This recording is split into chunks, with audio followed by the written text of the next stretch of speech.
Do not be scared, for I am with you. Do not be afraid, for I am your God. Isaiah chapter 41, verse 10.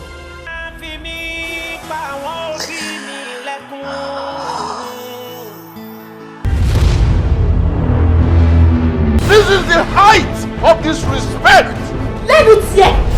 You could actually say this! Maybe you betrayed us. You did!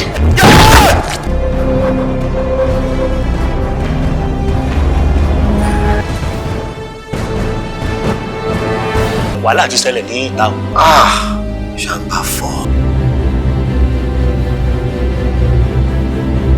It's all your fault.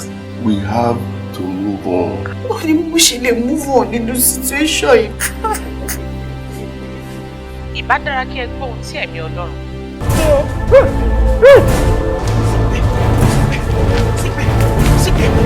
I owe my life to Chief Banjo. Tí o bá nídìí, ọmọbìnrin ò kí ń jẹ́ Kúmọ́lú. You could have died for nothing. Àgbàtáyé ọlọ́pàá gbogbo wa papọ̀. Sọ̀rí ọ̀tá mi, yóò jẹun àárọ̀ tán, yóò mu tíìsì, yóò jẹun ọ̀sán, yóò jẹ síkìsì. Wọ́n dáná alẹ́ tán báyìí pé kó lọ lè jẹun alẹ́ bí tí bá ti ń sunwọ́ tán lọ́wọ́ báyìí. Bẹ́ẹ̀ ni, lẹ́lẹ́mìí ó ti fẹ́ bẹ́ẹ̀ lọ. Ìyàwó ẹ̀, she's a good woman. Thank you.